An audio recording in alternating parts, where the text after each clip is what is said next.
Good afternoon, this is Nicholas from Gandora Gaming. This is the final day of 2023 and the final Gold Pride Punk video until the new year is over and we are in 2024. This is my first place list. I just got yesterday, 2 days ago now, and I'm really happy about it. I'm really proud of it. I'm not gonna lie, the list is pretty similar to my previous list, so if you're not familiar with this channel, check them out. I have 20 different videos. Actually, I have more like 40 different Punk Gold Pride videos. This is my favorite deck of all time. I love editing and making this deck as perfect as it is. And this deck only gets better once Terror Top is legal and once the new Goblin Riders comes out. But until those come out, this is my ending list of 2023. I got first place multiple times with now. Let's get straight into this. So first things first, we play 3 Ogre Dance. Ogre Dance is a godsend. I don't care what anyone says. This card is a must-have 3 of in all Punk builds going forward. This card is absolutely insane. The simple fact this is a 1.5 card starter, where you can just send this card from hand to grave, add Xiamen to your hand, and get your whole play started is absolutely insane. The only way Ogre Dance would be better if it could search all of them, like Foxy Tune. But you know what? It's still a really good card. It's level 8 Dark. It can also just be a level 8 for your Punk plays. And just a really great card in general. So this is a must-have 3 of. One of the best cards in the deck. And yeah, it's a 1.5 card starter. Our next 1.5 card starter is 3 Foxy Tune. Foxy Tune's amazing. I don't know what else to say. Foxy Tune is the reason why Xiamen and Ogre Dance are 1.5 card starters. The fact that this card says, hey, discard this card, then if it resolves, discard another card, spell summon a Punk from deck is absolutely insane. This card gets all your plays going. You can bait a lot of shit out with your Gold Pride and your other Punk cards, and be like, cool, final card in hand was Foxy Tune, and I have full combo now, so deal with it. It's a very, very powerful card. It's a light. It's a really, really great level 8 and just helps you make some really, really strong Synchro 11s. And, you know, they're decent beat sticks as well. So they're just great cards in general. Next, we play the 1 Deer Note. Deer Note is still an amazing card. I love this card. Came out at Dimension Force with, of course, our Psychic and Punisher friend. And this card is still amazing. The fact that this card says, hey, if it's in hand, reveal this card in another Punk with a different name. Then you summon whichever one you want, and you send the other one to the trash, which is really, really strong. So this is a free spell summon of himself or another Punk from hand. And it has an effect when this card is sent from field to graveyard by any means, from Synchro Summon to Nibiru to however, spell summon a Punk from grave, allowing you to keep going, allowing you to keep going and establish a board, which is really, really strong. So Deer Note is just a great card in general. And I just love this card. This card's absolutely insane. So, must have, one of, and just a really great card in general. Next, we play, of course, our lovely, lovely Shirakusai. He's our fusion boy. Pay 600 life points. Fusion summon a Punk monster using Punks from hand or field as material. Level 3 Earth Tuner, allowing us to access the rank Synchro 8s. Also allowing us to access, of course, our fusion monster, also allowing us to access a Synchro 11s and Synchro 6s, and even rank 3s. It's a great card in general. Must have one of the deck, probably one of the best ones. Gets a lot of our plays going. Gets the best monster in our extra deck, the fish, out of our deck, which is just really, really good. Next, we play the 1 Wagon. Wagon's insane. Wagon says, hey, pay 600 life points, search the field spell. The field spell is absolutely goated. And also, hey, if a Punk monster on the field is targeted for attacks or card effects while he's on field, draw a card, which is really, really good. A lot of times your opponent's going to impermanence if you normal summon this thing or Veiler it. And then since those cards target, you just get a free draw one while baiting out shit, which is just really, really good. It's a great card. Absolutely love it. Great one of. I'm glad after Power the Elements, we got a good spell target, so we can finally play this card. Because for the longest time, this was the only Punk left out of the game because we didn't have a good spell target. But ever since Power the Elements and we got our lovely field spell, we of course been playing Wagon, and he's been a great addition to the deck. Next we play Madam Spider. Madam Spider is still insane. Pay 600 life points. Search a punk trap. We're still playing, of course, Dangerous Gabu as our trap. Just a great card in general. The simple fact this card says, hey, when a card is targeted with card effects, you can have its attack, which is just really, really good. And it's just a level 3 Earth Tuner, which gets all our plays started. So great card. And then finally, for our final main deck punk, we're playing 3 Xiamen. We all know Xiamen. Xiamen's absolutely insane. Simple fact, you pay 600 life points, search any punk from your deck to hand, gets all your plays started. It's a 1.5 card starter. It's just a great starter in general. Not to mention, it's card sent from field to grave by any means. It gives a punk monster permanent 600 attack boost, which is really good, giving your synchros a strong boost to push for game. Also, it's great to, block things. Like, a lot of things happen during the synchro summon. Thus, you can, really, really good to block effects using Xiamen. You can go, like, chain, Deer Note effect, chain, the synchros effect, chain Xiamen effect. And then if they have, like, grave interruption or, like, a negate, they're only negating the 600, which is really good for chain block. It's just a great card in general. Next, we have, of course, the 1 Psychic Tracker. Once the Goblin Riders come out, we will be playing Wheeler as well. Wheeler has been seen in other builds. The only reason I'm not playing Wheeler in this build is because he's a tuner, and we, as you see, tuner. Oh, yeah, we have a shit ton of tuners in his deck already. So the fact is just a non-tuner level 3 extender that says, hey, I have control level 3, special summon it, and this card is sent to graveyard as synchro material. Give that synchro monster plus 600 attack. It's just a really, really good card in general. And an earlier build to this deck, we used to play Barkion, and Barkion is an infinite trap negate, which is just pretty insane. So the simple fact this card gave it a 600 attack boost, making it like a 3100 trap negator, is just really, really good. And it still has potential going forward. So I really like Psychic Tracker as a good one of, and just a great card in general. Also, it's searchable. Psychic Tracker is searchable off our lovely, lovely Synchro 8. So it's just always been a good card. Same thing with Ghost Ogre. We play the 1 Ghost Ogre Snow Rabbit because our Synchro 8 can search it. Absolutely great card. And it comes up a lot in this format. There's a lot of cards you just want to hit with Ghost Ogre, from field spells to continuous spells. There's a lot of things you can hit. You can hit the Brave package. You can hit the Horus engine. You can hit any little pesky field spell bothering you, from like, Scareclaw, using its effect to pop a monster on the field if you have 3 defense position monsters. Just Ghost Ogre it away. Fire King trying to use, this actually came up during the Fire King duel. Using the field spell effect to do what, pop a Fire King. You can just Ghost Ogre the field spell, destroy all monsters on the field. Great card in general. Must have one of in the deck. For hand traps, besides Ghost Ogre Snow Rabbit, we're playing 3 Ash Blossom and Joyous Spring. I feel like this is mandatory. One of the best hand traps in the game. It's a level 3 it's called Zombie Tuner. Negates anything you add from any means, which is pretty insane. Not to mention, worst comes to worst, you can normal summon this thing. As long as you have number 8, or number 3, or number 5 on field, you make a Synchro or a rank 3, which is just pretty insane. 3 Veiler. Veiler's just good. We like Veiler over Imperm just because Veiler, if we draw it during the end phase, it's still alive. Not to mention, we play a lot of back row in this deck. So if we draw into Veilers, or we draw, is better than Imperms, because Imperms you have to set it when you have an established board, while Veiler is in hand and it's not once per turn, which is really, really good.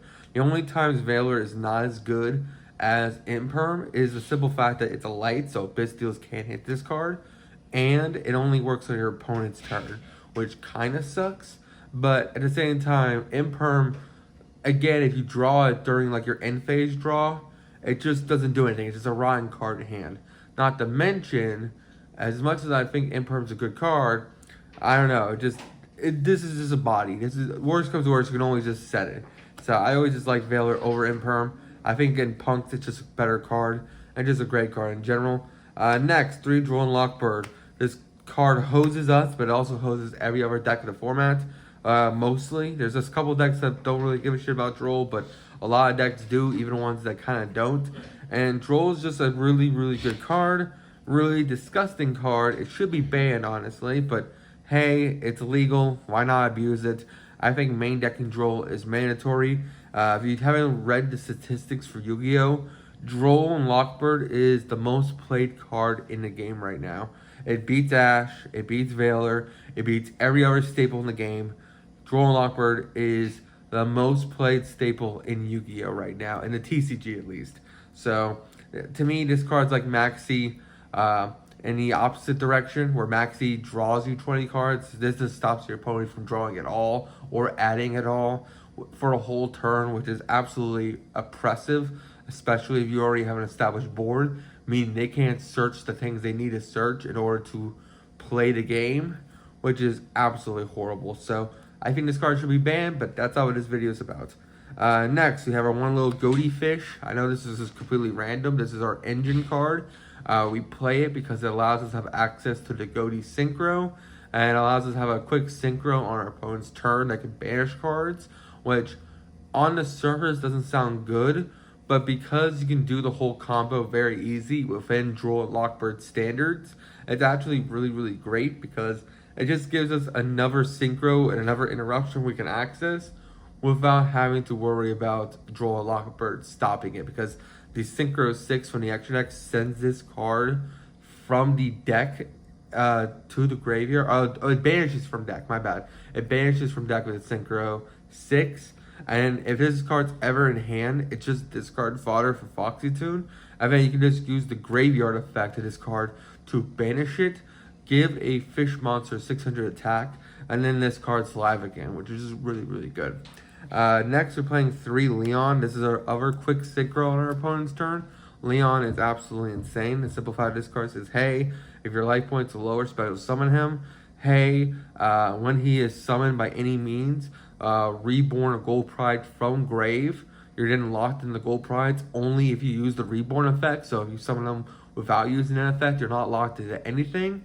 And then also the simple fact that Leon literally is a level 3 tuner wind is absolutely insane, because once the Terra Top and all those cards are live, the fact that he's a wind monster actually comes up because Taka Tom board says if you control a wind monster, spell summon it onto the field. He is a wind, thus even if you don't have access to Terra Top, it's still a level 3 extender. That's not really current to this build, but I should at least mention it for the ban list that just got revealed literally last week. So very, very great card. Quick synchro on our opponent's turn. It is one of the best in the game, and is a great card in general. Next, 3 Captain Carry. It's a non-tuner level 3 that spell summons itself and it searches a trap card. What else is to say? But this card's absolutely incredible. Everything about this card is amazing. It's a water monster, so the Bistills don't mess with it. It's a level 3 fiend, so it's a different typing. So there can only be one. Really doesn't hurt this deck when it comes to the Gold Pride monsters. It basically searches one of the best trap cards in the game and start your engines, which is really great. Also has effect when this card is sent from field to grave by any means. You give a Gold Pride extra deck monster. You banish Gold Prides from your grave up to 3 to give it a 500 attack boost permanently. So what you do is if you banish up to 3 Gold Prides from grave, you give it a 1500 attack boost, which is pretty insane. So this card is just a must-have 3 of. Maybe in future builds, once the deck becomes like a 50 card deck, this might be cut down to 2 because it is only a once per turn, just like Leon. But at the same time, your trap requires you to have more copies of the names. So I just think Carry and Leon are the best, just because, well, they're level 3s anyway, and they're just good cards. Next, we play the 1 Rollerballer, and Rollerballers is absolutely insane. He's a level 5 Earth Psychic. If your life points are lower, special summon it. He allows you to have access to Synchro 8s because any level 3 and your life points being lower, special summon him onto the field. Now you make a Synchro 8, and then you're off to the races, which is absolutely insane. Also, Rollerballer is just insane because it's a quick effect during your turn or your opponent's turn to fusion summon, and you can fusion summon one of the best removal in the game, that being, of course, your Pinballer fusion. Pinballer is absolutely insane. The fact he non-targeting removes cards is incredible, and the fact this card is one of the best interruptions that could be brought back from the graveyard on your opponent's turn with Leon is just really great, and his stat line is absolutely perfect. So I'm glad he's an Earth. I'm glad he's a Psychic. And I'm just glad he's a good card. Next for a final Gold Prime monster, the final card, a final monster, the main deck. We're also playing the one Nitro Head. Nitro Head comes up so much, even though Kashtira is no longer really in this format. Flame Mirror is still a side deck card in a lot of people's decks, and giving your opponent a token to deal with it is just pretty strong, especially against cards like Evenly Match, Lightning Storm, just really powerful spells and traps that say, hey, if you control the cards, do the thing, or if you control the monsters, do the thing. He literally says, you can't do the thing because I gave you a token that can be linked off, and then I can quick effect blow up the token and blow up everything around the token, which is just really good. Not to mention he's a 2300, level 8, so you can also search this card with your start your engine, lower your life points by a shit ton to help you push your game a lot easier with Second and Punisher. Everything about this card is just a great card and just a great card in general. Next, we play for the spells. One Punk Jam the Extreme Session. This card's absolutely insane. Once a turn, if you would summon a Punk monster from hand, you can banish a Punk from your graveyard to summon them, which is just absolutely insane.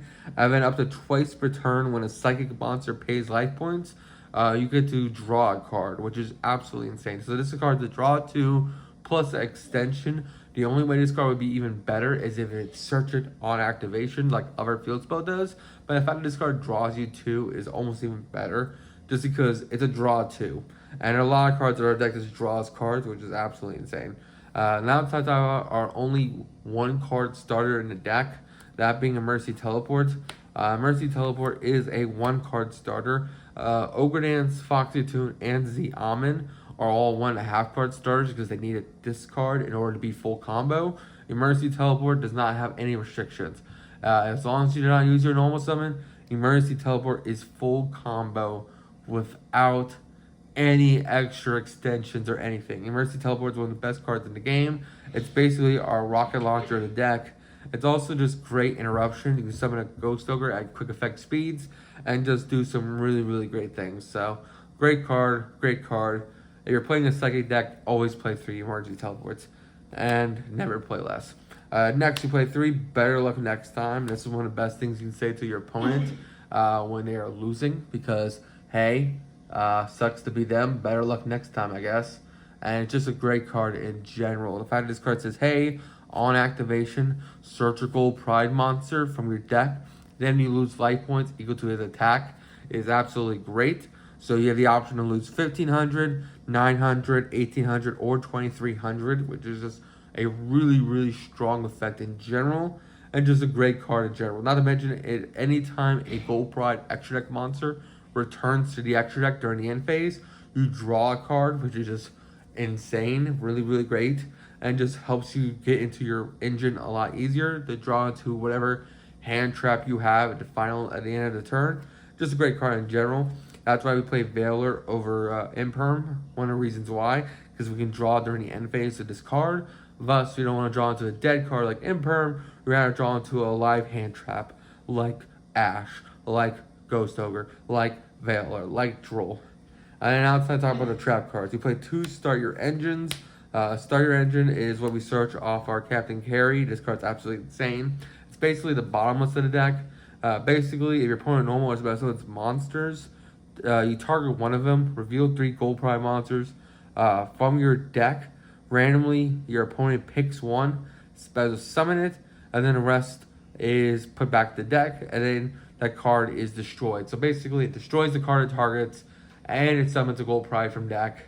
It's just a great card in general, and it's a non-once return. So you have 2 back there, you're able to activate both, which is absolutely insane. Next, we play the one Dangerous Gabu. This is what Madam Spider searches. Basically, it says, hey, Madam Spider, let me search an Imperm for the deck. And it's just a really strong Imperm. The fact that this card says, hey, target a monster on the field and negates effects. Also, if you control a Punk monster, gain life points equal to its attack. It's just a great card in general. Why wouldn't you play it? And then finally, for the last card of the main deck, we are playing the one Full Armor XYZ. This card's absolutely good for the Full Armor package. Basically, it's a quick effect banish it from grave in order to give an XYZ a equip XYZ from grave, which doesn't make any sense until we go over the XYZ armor cards. It just know that effect is absolutely insane. That's a quick effect. Also, if this is just set on the field and you flip it, you're doing quick XYZ using monsters you control as material during your opponent's turn or during your turn, which is just incredibly good. So this card is a really good deck, a really good card for the deck. So that is it. If you're wondering how many cards are in this deck, I think the last time I checked it was 44. I can double check real quick. 3, 6, 7, 8, 9, 10. 11, 12, 13, 14, 15, 16, 17, 18, 19, 20, 22, 23, 25, 6, 27, 28, 29, 30, 31, 32, 33, 34, 35, 36, 37, 38, 39, 40, 41, 42, 43, 44. Yep, it's a 44 card deck. Let's get into the extra deck.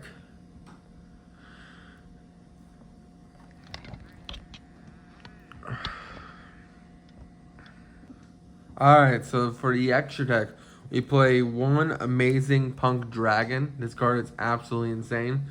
This card says, hey, on Synchro Summon, bounce as many cards on the field your opponent controls as possible, up to the number of level 3 Psychics engraved. Not Psychic Tuners, but the Psychics in general.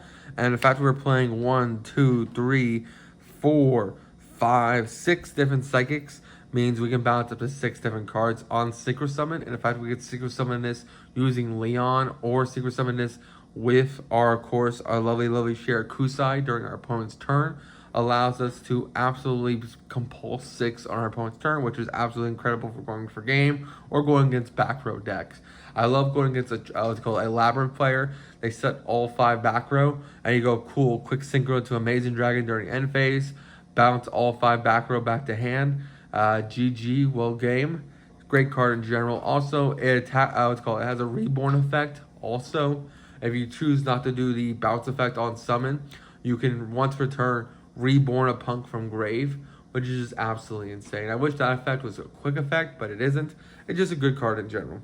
Next, we play 2 Psychic and Punishers. He is your boss monster to deck. He came out during Dimension Force. He is a beast of hell. The fact that this guy says, hey, gain attack equal to the difference of your life points is absolutely insane. On a regular turn, you're paying 3,000 life points at the minimum. And then if you really went full combo, you can pay up to like 53 life points on your first turn, which is a lot of life points, meaning this guy's going to be gigantic as hell. And if your opponent does not have it out to Second Punisher, this guy is hitting for a shit ton of damage and just a really powerful card in general. Not to mention, he also has the beneficial effect where you can pay 1,000 life points, target a monster on the field, and target a card your opponent controls and banish them. And because he's unaffected by activated card effects, your opponent cannot negate this, which is absolutely insane, unless they have a continuous or lingering effect, like Skill Drain or something like that. Next, 1 Baron de Fleur. In future builds, Baron's going to be cut. Baron's just good right now because we're playing the Goaty engine. The Goaty Synchro 8, which we'll get into, plus the level 2 Goaty, allows us to have access to Synchro 10s. Thus, it allows us to ultimately win a lot of games. So this card is just really good in general. It's Baron. What else do you want me to say? Next, Berserker Tengi, underrated card. It's a Synchro 8 that can just banish a monster from hand or field during either player's turn once per turn. Also, when this card destroys a monster by battle, it gains attack, and then if there's another monster on the field, it can swing again. Just a great card in general. Helps you clear boards, helps you go for game. It's also just a great interruption against decks that like activate shit in hand. Just a great card in general. Next, 1 Jam Dragon Drive. Jam Dragon Drive is absolutely incredible. Simple fact that it is literally a replacement for Chaos Ruler. The simple fact that this card says, hey, on Synchro Summon, pay 600 life points, search a Punk monster or any level 3 Psychic from the deck. Well, it has to be any level 3 Psychic. It can't search like the bigger Punks. It only searches level 3 Psychic. So it searches your Ghost Ogre, searches your Tracker, it searches your Xiamen, your Madam Spider. Whatever you need, it searches, which is absolutely great. Also, this card, if a card is ever activated in response to a Punk card, while this card's engraved on resolution, you spell summon it. And because it's not on Synchro Summon it searches, it's on when it's summoned, period, it searches. You can like synchro this thing off or link it off or whatever. Get it into Graveyard. If your opponent ever activates anything in response to a Punk, this thing will come back, then search you a card, which is really, really good. Next, we play the one Bicorn. Bicorn on Synchro Summon banishes itself or whatever fish you control to banish a card your opponent controls. It does target, which kind of sucks, but it is a quick effect banish on our opponent's turn. Not to mention, it has the effect where if this card is banished by any means, you could banish another fish from grave, which we're playing 2 different fishes. This card comes back, and just a free level 8 2700 beat stick. It's just a good card in general. Of course, we're playing our level 6 fish. This guy literally says, hey, on Synchro Summon, banish a fish from our deck. That being the Goatee guy, so he banishes the Goatee directly from the deck. He helps us play underneath Droll and Lockbird as an interruption. Just a great removal card. Helps us access the Baron. Just a good card in general. I love it. And it's just good. It's just a good card. What else do you want me to say? And finally, for our last synchro, we're playing 1-star Leon, Gold Pride Star Leon. He's absolutely insane. If your life points are lower, he's a quick effect pop, which is really, really great. Also has effect where when he pops the card and destroys it, he gains the attack permanently, which is absolutely incredible. And then also when he activates the effect, he returns himself back to the extra deck and then summons out Leon from grave or deck, allowing you to get some more plays going, which is just really, really good. Must have one of if you're playing Gold Pride. Next, we play the one Chariot Carry for XYZs. Chariot Carry is our Dante deck. This card's absolutely incredible.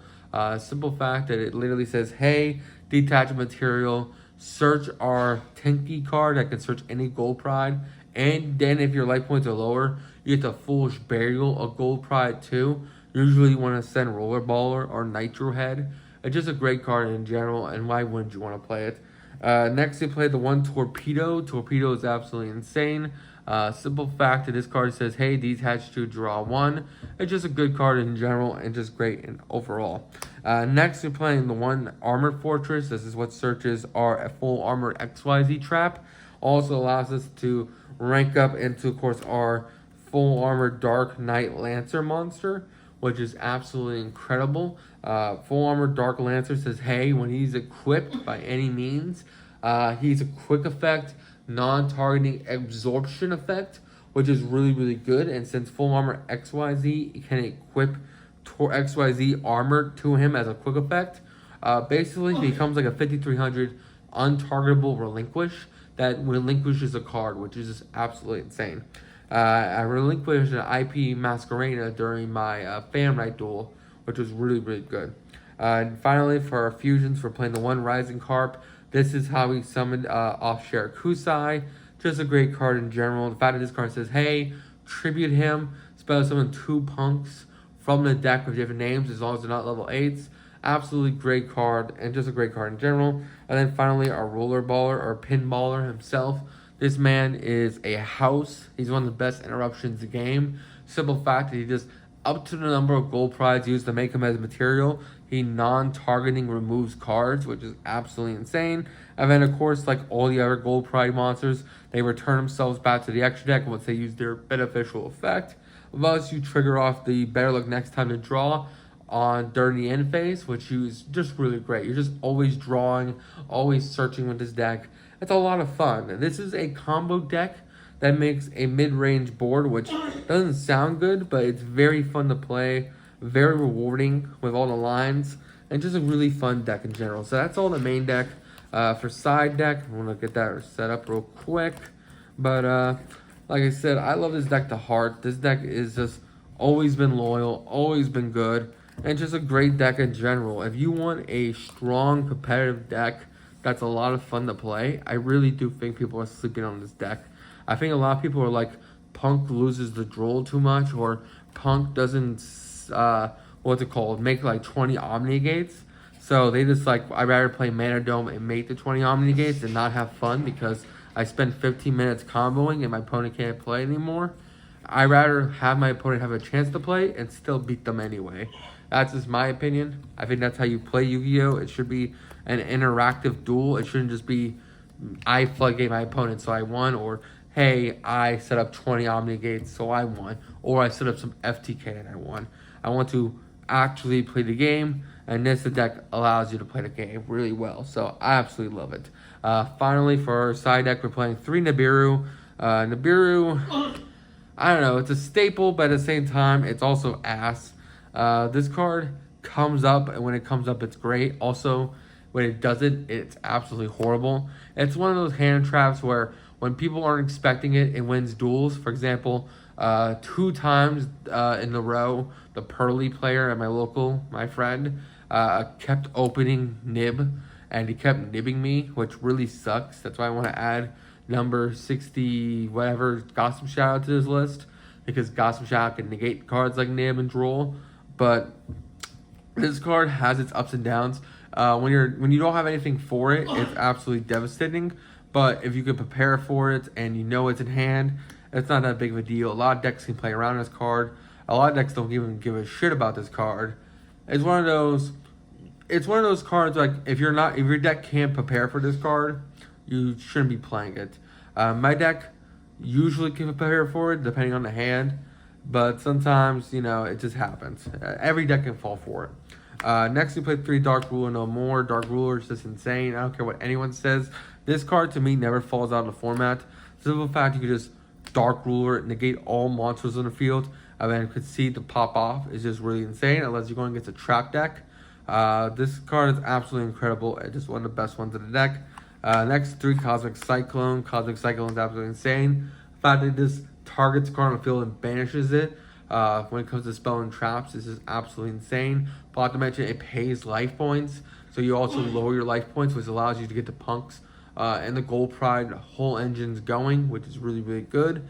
Also, it just makes second impenetrate even that much bigger. Great card in general. Next, we're playing 2 Lightning Storm and the Harpy's Feather Duster. This will just be 3 Lightning Storm, but we don't have the 3rd Lightning Storm because it's limited to 2. So I feel like Harpy is just really, really good. This deck does not like back row decks, and we just don't like back row in general. A lot of decks, not even just back row heavy decks, but like Unchained and like Fire Kings and a whole bunch of other archetypes just play annoying back row. And the fact that you just have answers to back row is just really, really good. And finally, Evenly Matched, the best board breaker in the format, besides Dark Ruler, in my opinion. Evenly is just evenly. What else you want me to say? It banishes everything, man. If it resolves, you win the duel. So I love it. Great card, and just a great duel in general. So hope you all enjoy. Don't do anything stupid. I'll see you on the next one. Bye-bye. Oh, and Happy New Year.